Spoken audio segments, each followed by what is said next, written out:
reviewing Back to the Future Back in Time and Back to the Future Dice Through Time next on Board Game Addict.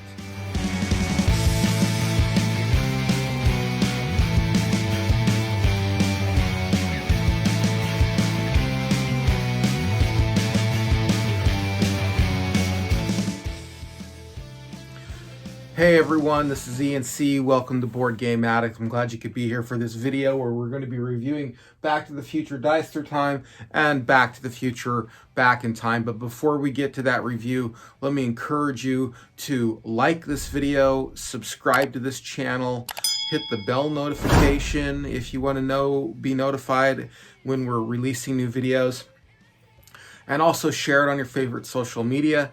And if you're so inclined, you can take that one extra step and donate to this program by following the link in the description below to the Buy Me a Coffee, where you can donate some of your hard-earned cash to see us buy games at this show and all that good stuff. And if you're interested in seeing me review or play a game, or you want to know my thoughts about a particular game, leave that in the comments section below. But now let's go ahead and talk about these two games. Well, I don't know exactly where to start when it comes to these two games. I kind of feel bad about comparing them in general because they're both great games, and there's really not my intention here to pit these games against each other. Both of them got very high marks, in my opinion, as far as everything that you can think of about a board game, you know, as far as role play is concerned, as far as the combination between strategy and luck, as far as, you know, staying faithful to a theme of a game.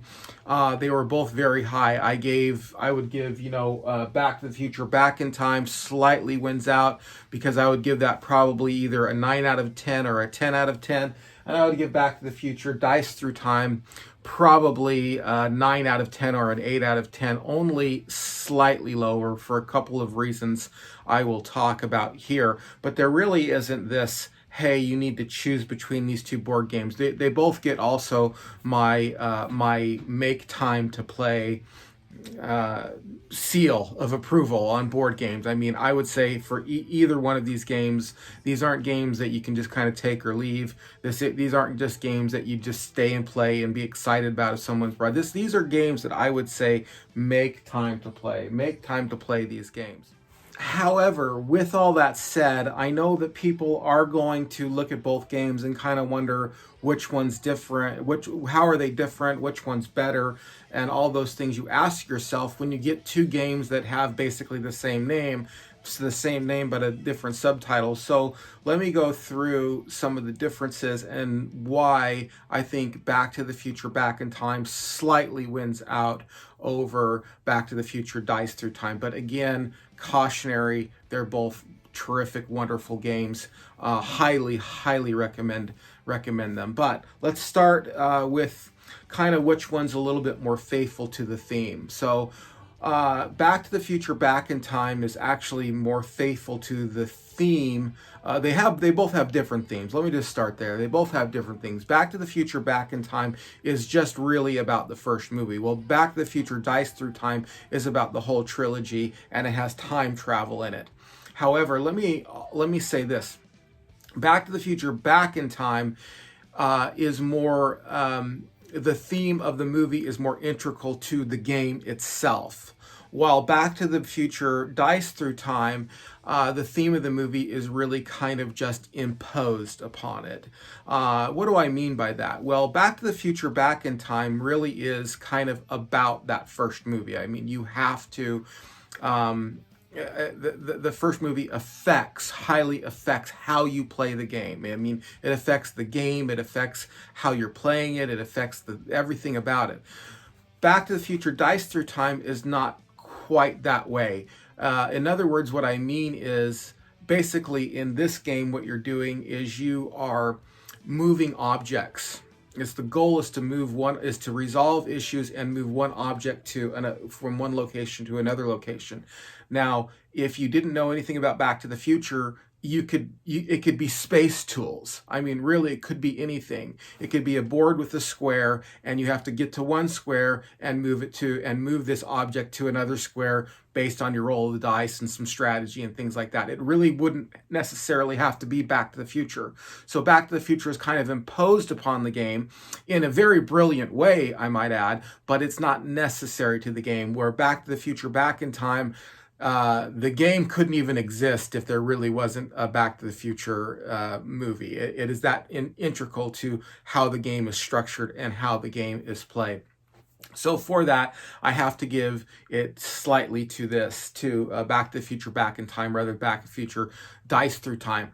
Could I compare? Let's talk a little bit about the strategy versus luck. Both games involve strategy versus luck, and both games are dependent upon strategy versus luck. However, I would say that Back to the Future Dice Through Time is more luck dependent, and Back to the Future Back in Time is more strategy dependent. In my opinion, I think it varies. In other words, if you get this game, if you get Dice Through Time, you're going to be more dependent upon the roll of the dice. You can still decide and make good decisions and cooperate. You can still do all that stuff and use your strategy to the best of your ability. But in the end, the dice that's played is kind of the hand that's played, is kind of what you have to deal with. It's what you have to go with. Where if you're dealing with Back to the Future, Back in Time, the dice are really only one aspect of it. You have your little squares, as I've talked about before when I did the review of the game and the how-to of the game.